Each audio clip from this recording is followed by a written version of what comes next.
قوة إلا بالله العلي العظيم.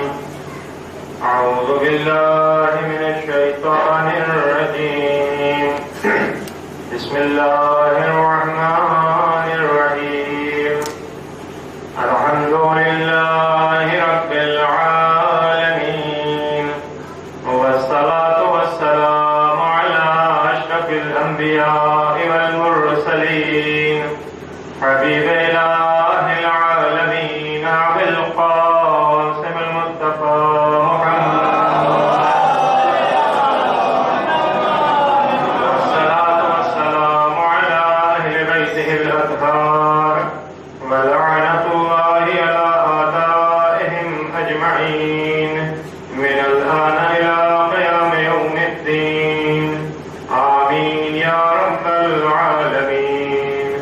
قال الله تبارك وتعالى في محكم كتابه ومتقن بيانه: أعوذ بالله من الشيطان الرجيم. بسم الله الرحمن الرحيم. أحسب الناس أن يتركوا أن يقولوا آمنا وهم لا يفتنون. صلوات دیجیے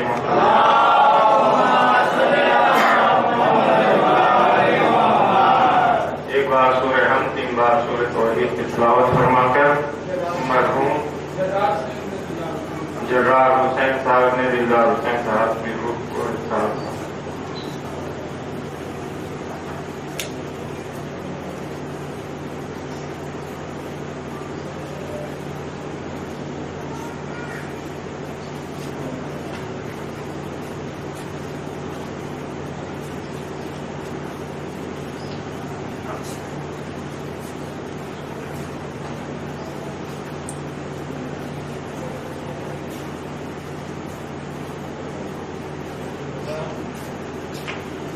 صلوات دیجیے محمد وعلی محمد.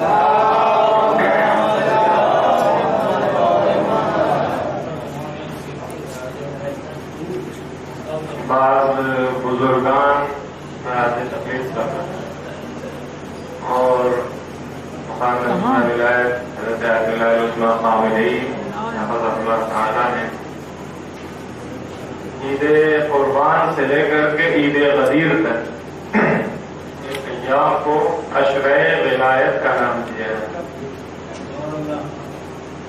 حالانکہ قصد نہیں تھا کچھ اس سلسلے میں، کیونکہ مجلس پڑھنا تھی تو ایک مجلس کے ہماری ذہنیت پتہ ہے، تقریباً 80% لوگ واقف ہیں کہ ہمیں کیا بولنا ہے، کیسے بولتے ہیں. لیکن حدیث ہے امام باقر علیہ السلام کی،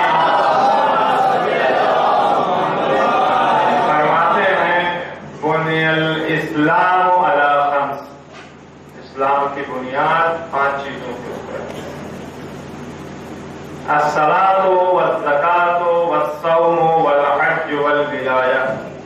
نماز، زکات، تیسرا ستون جو ہے وہ روزہ، چوتھا ستون حج، پانچواں ستون ولایہ. اب اس کے آگے والا جملہ ما نودی بشیء، یا بعض روایات میں ہے کہ لم یناد بشیء کما نودی بولایہ، جس طرح سے ولایت کے لیے تاکید کی گئی ہے، ولایت کے لیے بلایا گیا ہے، کسی دوسری چیز کے لیے اتنی تاکید اس طرح سے نہیں کی گئی ہے. ہم اس وقت عشرۂ ولایت میں ہیں، 4 دن بعد غدیر ہے، عید اکبر، عید اللہ الاکبر، عید سعید، بہت ساری عید ہے، عید فطر بھی عید ہے، عید قربان بھی عید ہے، جمعہ بھی عید ہے، عید مبعث بھی عید ہے، بہت ساری. لیکن اس عید کو ایک خاص فوقیت، خاص منزلت عطا ہوئی ہے، اور وہ ولایت کی وجہ سے ہے. قرآن مجید کی آیات کے اوپر نگاہ کیجیے، گفتگو کے ہی انداز میں گفتگو ہوگی. قرآن مجید کی آیات کے اوپر جب نگاہ کیجئے تو کہیں خطاب ہو رہا ہے طٰہٰ، کہیں کہا جا رہا ہے مزمل، کہیں کہا جا رہا ہے مدثر، لیکن اسی قرآن میں جہاں یہ ہے کہیں آ رہا ہے یا ایھا الرسول یا ایھا النبی، جملے فرق کر رہے ہیں، لہن فرق کر رہا ہے. آخر کیا وجہ ہے جس کو طٰہٰ کہا جا رہا ہے، مزمل کہا جا رہا ہے، اٹھو رات میں لیکن کم اٹھو،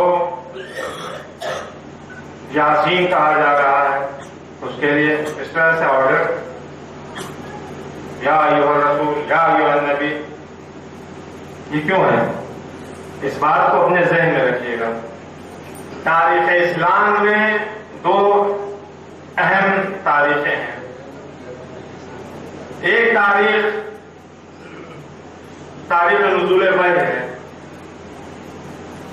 جہاں سے رسالت رسمن آغاز ہوتی ہے. نزول وحی کا مطلب سمجھے، 27 رجب روز مبعث، عید مبعث، رسمن یعنی سرٹیفائڈ رسالت شروع ہو رہی ہے آج سے. اور دوسری تاریخ 18 ذی الحجہ کی ہے، اعلام رسالت ہے، سرٹیفائڈ امامت شروع ہو رہی ہے. یہ دو تاریخیں ہیں، ان کی اہمیت کو ذہن میں رکھیے گا. قرآن کریم کے خطاب کو ذہن میں رکھیے. کیوں کہہ رہا ہے خدا تعالیٰ؟ کہیں تو طٰہٰ، مزمل، مدثر، سلام علیکم، اور کہیں یا ایھا الرسول یا ایھا النبی. آخر وجہ کیا ہے؟ یہ بات سمجھنے کے لیے قرآن کا علم ہونا چاہیے. قرآن کا علم ہمارے پاس ہے نہیں. یہاں پہ اصل میں معذرت کے ساتھ آپ شاعر ہیں، ادیب ہیں، اردو سے واقفیت ہے، دوسرے افراد بھی ہیں. دو جملے زید سے کہا گیا مثلا جائیے، اور خالد سے بھی کہا گیا جائیے. اب نام آپ چینج کر لیے اپنے مزاج کے اعتبار سے. مثلا وحید صاحب سے کہا گیا جائیے، دوسری طرف عادل صاحب سے کہا گیا جائیے. دونوں میں کوئی فرق ہے سننے میں یا لکھنے میں؟ کوئی فرق ہے بھائی؟ خالد جائے یا مثلا وحید صاحب جائے یا عادل صاحب جائیں، جائیے لکھا تو ایک ہی طرح سے جائے گا، آپ نے پڑھ لیا. اب یہ کیسے پتا چلے گا؟ اس کو یا ایھا الرسول پڑھیے گا، یا ایھا الرسول پڑھیے گا، یا ایھا النبی پڑھیے گا، طٰہٰ پڑھیے گا، مزمل پڑھیے گا، یا ایھا الرسول. کیسے پڑھیں گے آپ؟ کیسے پتا چلے گا؟ یہ بات کیسے پتا چلے گا؟ یہ جملہ جو میں نے کہا کہ خالد سے کہا گیا کہ جائیے، یا وحید صاحب سے کہا گیا کہ جائیے، خدا عالم تمام کنواروں کو شادی کے اسباب فراہم کرے. آمین تو کہیے. عادل صاحب دکھائی نہیں دے رہے، ورنہ ان کے اوپر زیادہ مناسب رہتے ہیں. تو فرض کر لیں، فرض محال نہیں ہوتا ہے، فرض یاد ہے. عادل صاحب کی شادی ہوئی، یہ جملہ سمجھا رہا ہوں، جائیے کو. عادل صاحب کی شادی ہوئی، پاس میں ہی سسرال ہے، 50-100 کلومیٹر کے اندر. اگر سیزن ہے تو ٹھیک، بزی ہیں، سیزن نہیں ہے گھر پڑے ہوئے ہیں، جب بھی جی آتا ہے بیگ اٹھایا چل دیے. اب گئے تو داماد آیا، چلو خدمت شروع ہو گئی. 1 دن 2 دن 3 دن 4 دن. اب پھر میزبان کے سسرال والوں کے عادل صاحب کے پیٹ میں درد شروع ہے، یار یہ آگے جانے کا نام ہی نہیں لے. ہم تو سوچے تھے داماد آیا، 1 دن کھلایا، 2 دن 3 دن خاطر کر دیا، 4 دن کر دیا. ابھی تو چارپائی پہ دن بھر پڑے، کوئی کام ہی دھندا نہیں ان کے پاس. 10 دن گزر گیا، 15 دن گزر گیا.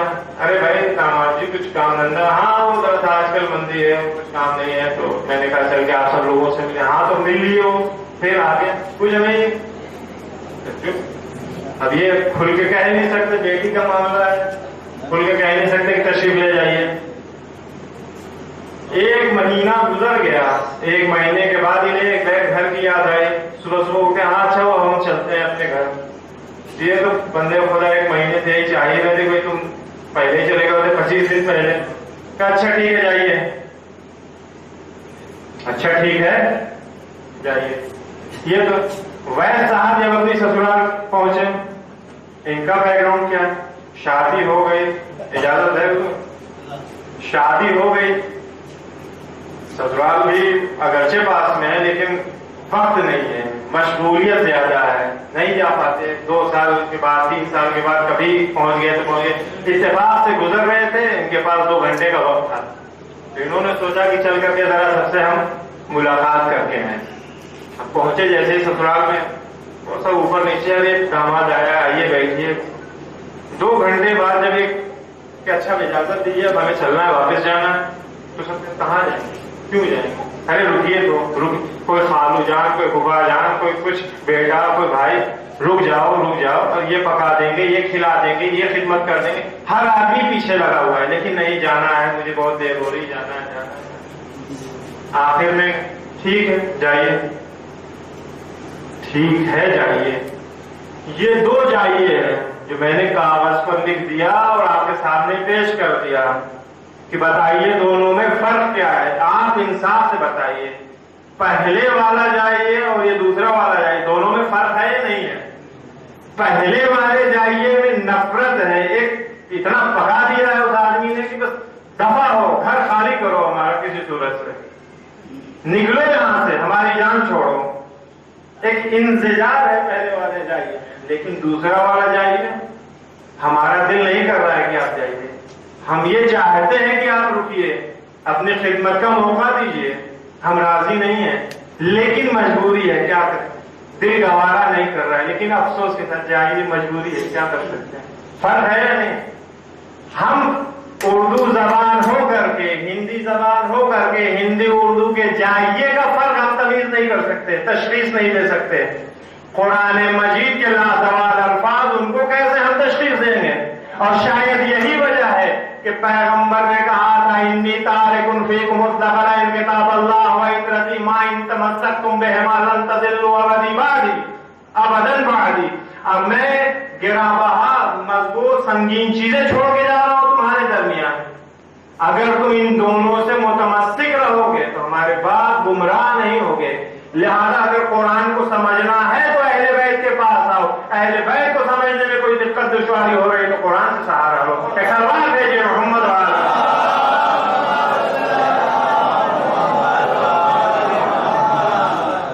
اب آئیے طٰہٰ مزمل مدثر یا ایھا الرسول یا ایھا النبی، کیا ہے؟ یا ایھا الرسول بلغ ما انزل الیک من ربک وَإِن لَّمْ تَفْعَلْ فَمَا بَلَّغْتَ رِسَالَتَهُ. اگر یہ کام انجام نہیں دیا تو کچھ بھی انجام نہیں دیا. اب تفسیریں دیکھیے، علماء سے پوچھیے، بزرگوں سے پوچھیے. اگر قرآن کا ماہر ہے، قرآن کا علم ہے، تو کہے گا کہ جہاں طٰہٰ کہا جا رہا ہے، مزمل کہا جا رہا ہے، مدثر کہا جا رہا ہے، یہ محبت کی زبان ہے، یہ الفت کی زبان ہے، یہ آپسی گفتگو ہے. آپسی گفتگو میں آدمی چلاتا، ڈانٹتا، آرڈر نہیں کرتا ہے. لیکن جہاں یا ایھا الرسول ہے، یا ایھا النبی، یہ آفیشیل لینگویج ہے، دفتر کی زبان ہے. یہ آپ کی ڈیوٹی ہے، آپ کو کرنا ہی کرنا ہے، یہ آپ کو کرنا ہی کرنا ہے، اس سے آپ بچ نہیں سکتے. بڑا سکون ہوا، بڑا اطمینان ہوا. پیغمبر کی رسالت بغیر اعلان ولایت کے پوری نہیں ہو سکتی، تو ہم اپنے ایمان اور اپنے عقیدے کا جائزہ خود لے لیں. اگر بغیر ولایت علی کے ہیں تو ہم کس تھانے میں جائیں گے؟ سوال بھیجیے محمد. غدیر 4 دن بعد غدیر ہے، غدیر کے اعمال ہیں، غدیر کی بہت ساری. سب سے بڑی عید ہے، اس عید کو واقعی عید کی طرح منائیے. نماز، روزہ، جو کچھ بھی اعمال ہے مفادی میں لکھے ہوئے ہیں، دعاؤں کی کتابوں میں. کوشش کیجئے اس دن کی عید کو عید کے عنوان سے منائیے، عید کی طرح سے منائیے.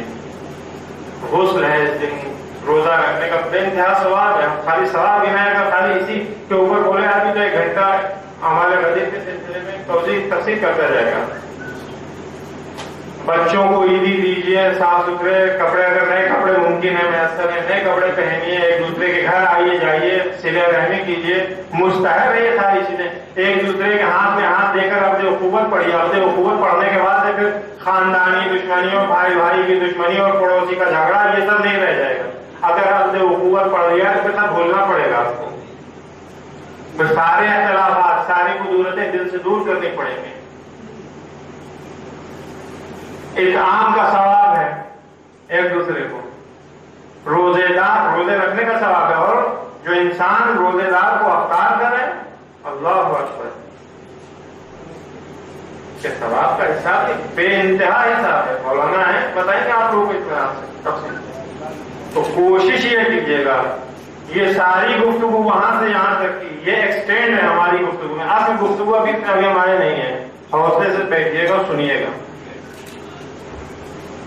یہ ساری گفتگو صرف اس لیے ہے کہ غدیر کا دن 4 دن بعد غدیر ہے. غدیر کو فراموش نہ کیجیے گا، ورنہ اگر غدیر فراموش ہو گئی تو یہ سمجھ لیجیے کہ دین کی تمام چیزیں دھیرے دھیرے بھولتی چلی جائیں گی. جتنا زیادہ ہو سکے غدیر کو اہمیت دیجیے. جس سے چاہیے جتنی برات کرنی ہو دشمنوں نے غدیریوں سے، جتنی برات کرنی ہو کر لیجیے، دوری اختیار کیجیے. ان کی سنت، ان کی سیرت کے اوپر نہ چلیے. غدیر کو غدیر کی طرح امام حسن مجتبی کا دسترخوان یوں ہی مشہور نہیں ہے. غدیر کے دن دسترخوان خود امام حسن مجتبی سلام اللہ علیہ لگاتے تھے، سب کھاتے تھے، حتی امیر المومنین علی ابن ابی طالب رضی اللہ عنہ خود حاضر ہوتے تھے اس دسترخوان کے اوپر، لوگوں کو ہدیہ دیتے تھے. پیغمبر اسلام نے خود سفارش کی تھی امیر المومنین سے کہ اس دن کو عید کے دن کو مان سے منائیں. خدا عالم ہم لوگوں کو توفیق دے کہ عید غدیر کو عید غدیر کے عنوان سے منائیں، عید ولایت کے عنوان سے منائیں. صلوات بھیجیں محمد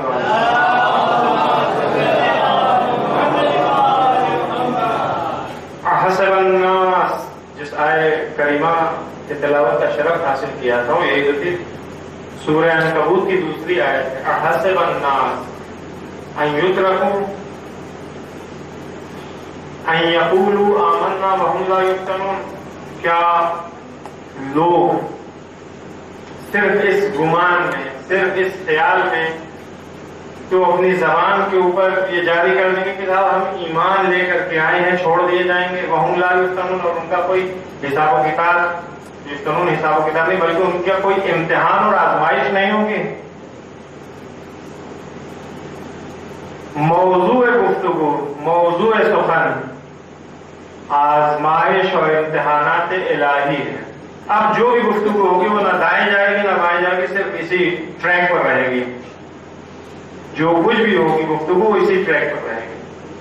آزمائش الہی، امتحانات الہی. قرآن مجید میں 20 سے زیادہ آیتیں ہیں جو اس موضوع کے اوپر ہیں. خدا عالم امتحان لیتا ہے بندوں کا مختلف طریقوں سے، مختلف زاویے سے، مختلف اینگل سے. اور ایسا کوئی نہیں ہے کائنات میں جو امتحان سے بچا ہو. سب کے لیے امتحان ہے، آزمائش سب کے لیے. سوال یہ پیدا ہوتا ہے کہ خداوند عالم عالم الغیب ہے، دلوں کے راز کو جانتا ہے، ہم کو ہم سے زیادہ اچھے طریقے سے پتا جانتا ہے، تو اس کو امتحان کی کیا ضرورت ہے؟ یہ سوال ہے نہیں. پر خداوند عالم دلوں کا حال جانتا ہے، مگر نہیں کہتے آپ کہ خداوند عالم دلوں کا حال جانتا ہے اچھی طرح سے. جب جانتا ہے تو اس کو امتحان لینے کی کیا ضرورت ہے؟ اس کو ہمارے بارے میں پتا ہونا چاہیے کہ ہم کتنے پانی میں. امتحان صرف رکھا ہی اس لیے گیا ہے، یہ آزمائش رکھی ہی اس لیے گئی ہے تاکہ اچھے لوگ برے لوگوں سے جدا ہو سکیں، تاکہ عالم جاہل سے جدا ہو سکے، تاکہ دانا نادان سے جدا ہو سکے. امتحان کن چیزوں کا لیا جاتا ہے؟ اگر پڑھی ہوئی کتاب، یعنی ایک بچہ ہے، ایک لڑکا ہے، کتاب میں 25 لیسن ہیں، 10 لیسن اس نے پڑھے ہوئے ہیں.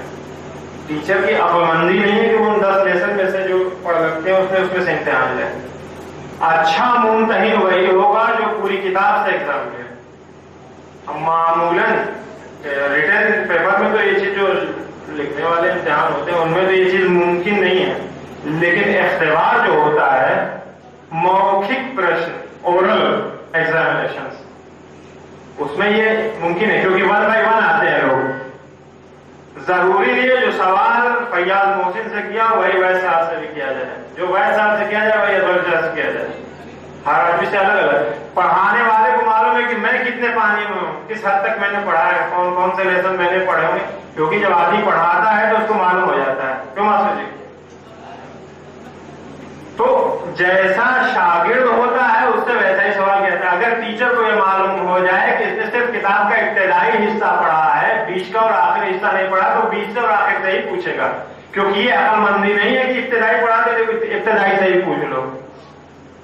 خداوند عالم بھی اسی طرح سے امیر المومنین کا بیان ہے، جب امیر المومنین سے پوچھا گیا تھا کہ خدا سوال کہاں سے کرتا ہے، کیوں کرتا ہے، امیر المومنین نے یہی کہا تھا، غالباً خود خاصیہ کے حاشیے کی پاورٹی میں انڈر لائن میں لکھا ہوا ہے کہ خداوند عالم ان چیزوں سے سوال کرتا ہے کہ جس کے سلسلے میں اصلاً معلوم نہیں ہے، پبلک کو لوگ نہیں جانتے۔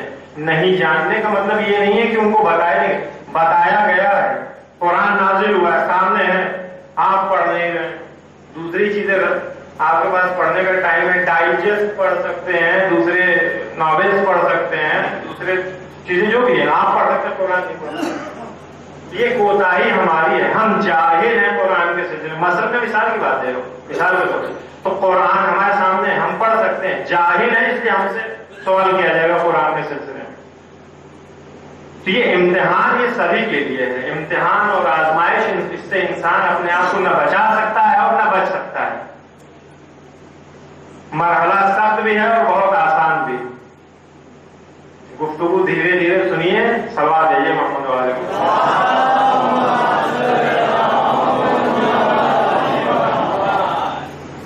یہ آزمائش اور امتحان خداوند عالم کی رحمت کی علامت ہے۔ اس اعتبار سے امیر المومنین سلام اللہ علیہ فرماتے ہیں کہ میں خداوند عالم کا، خدا کی حمد اور اس کی ثنا کرتا ہوں اس لیے کہ اس نے رنج و الم و مصیبت و پریشانیوں کو ہمارے چاہنے والوں کی گناہ سے پاک کرنے کا سبب بنا رکھا ہے۔ جملہ بڑا ٹیڑھا ضرور ہے، ہماری گناہوں سے اگر ہم چاہتے ہیں پاک ہونا، امیر المومنین خداوند عالم اگر ہمیں پاک کرے گا تو ہمارے اوپر مشکلات، پریشانیاں، ساری چیزیں ہمارے سامنے آئیں گی جس کے ذریعے ہمارے گناہ پاک ہوں گے۔ یہ رحمت ہے یا نہیں؟ یہ ہمارے لیے رحمت ہے۔ امام باقر صلی اللہ علیہ وسلم فرماتے تھے کہ اگر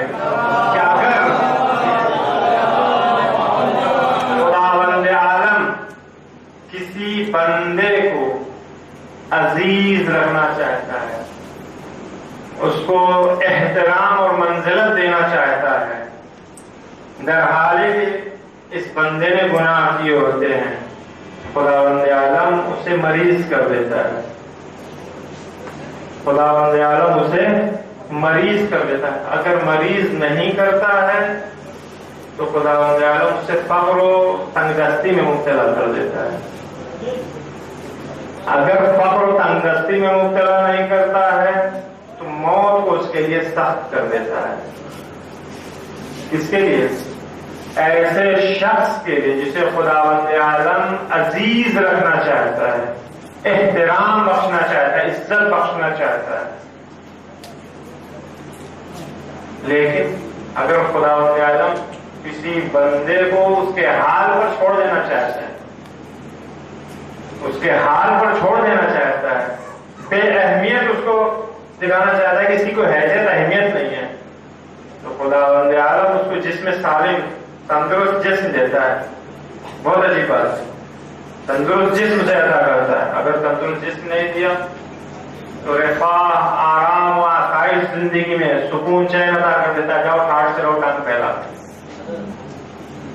اگر یہ بھی عطا نہیں کرتا ہے تو موت کو اس کے لیے آسان کر دیتا ہے، دیکھتے دیکھتے ہوا کے جیسے۔ یہ کس کے لیے؟ جسے خداوند عالم بے اہمیت کرنا چاہتا ہے۔ یہ بندہ جو اس کے بے اہمیت کرنا چاہ رہا ہے، اس نے نیک عمل خدا کی راہ میں انجام دیے، ایسا نہیں کہ اس نے گناہ انجام دیے۔ تو خداوند عالم کی طرف سے اگر امتحان ہے، آزمائش ہے، چاہے وہ خداوند عالم نے موت کو آسان کر دیا، یہ بھی ایک آزمائش کا مرحلہ ہے. یہ نہیں ہے کہ ایک دم آرڈنری حالت ہے, سمپل سے نہیں صاحب وہ نکل گئی روح, ہم آرام و آسائش میں زندگی گزار رہے ہیں, کسی طرح کی کوئی پرابلم نہیں ہے. پیغمبر اسلام ایک بستی میں داخل ہوئے. سنیے,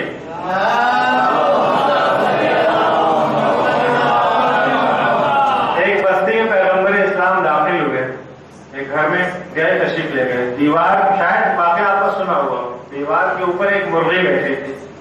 پیغمبر اسلام گھر میں گئے, مرغی نے دیوار کے اوپر جو بیٹھی تھی اس نے انڈا دیا. وہیں نیچے دیوار کی ایک کیل لگی ہوئی تھی. یہ انڈا اس کیل کے اوپر آ کر کے رک گیا. انڈا نیچے نہیں گرا, ٹوٹا نہیں.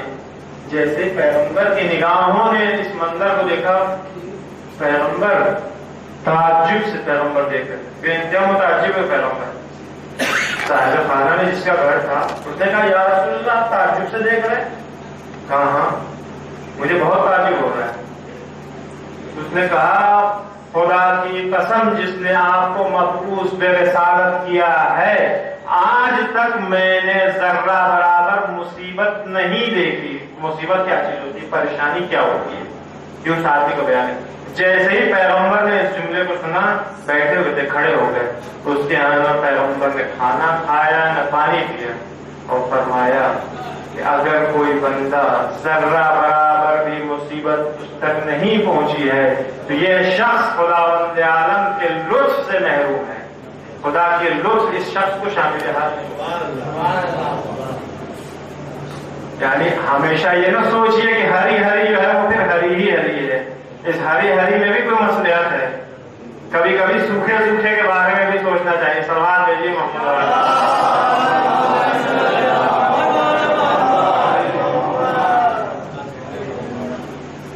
آزمائش الہی, امتحانات الہی حکمت سے بھی خالی نہیں ہوتی. ابھی تو لطف الہی تھا, تفضل الہی کے صاحب آدمی آتا ہے, فضل الہی شامل حال, حکمت سے بھی خالی نہیں ہوتی.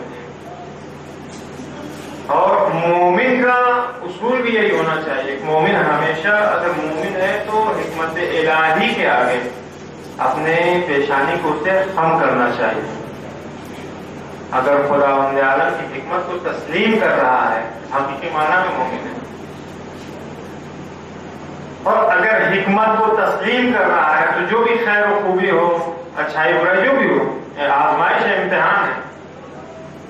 خدا کی طرف سے آزمائش اور امتحان جب ہوتا ہے تو اس میں خیر و خوبی, اس بات کے اوپر عقیدہ رکھے کہ اگر آج ہمارے اوپر ظاہری اعتبار سے یہ مصیبت آئی ہے, یہ پریشانی ہمارے لیے آئی ہے, ممکن ہے اس میں کوئی خیر و خوبی ہو, کوئی برکت ہو. یہ عقیدہ ہونا چاہیے مومن کے دل میں.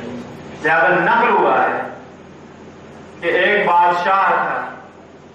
کہانی سنیے, کہانی سننے میں تھکان نہیں ہونی چاہیے. سوال ہے یہ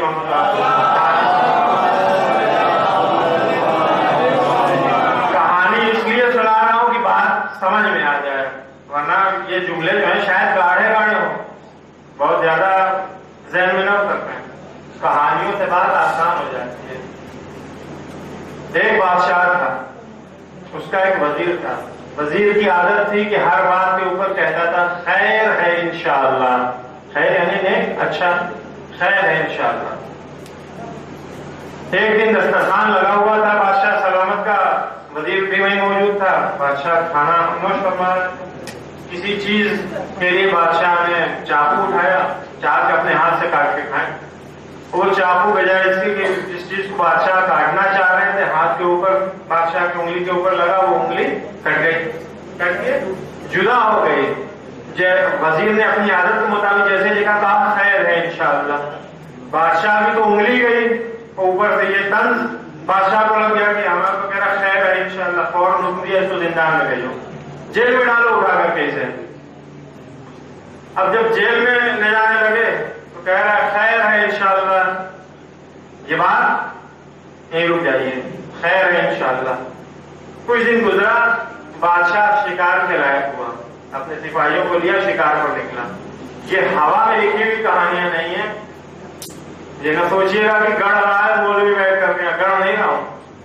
اٹھا کر کے دیکھ لیجیے گا 5001 کہانیاں پرشین میں ہے, اس کے اندر ایک کہانی میں نے پڑھی 5001 کہانیاں. تو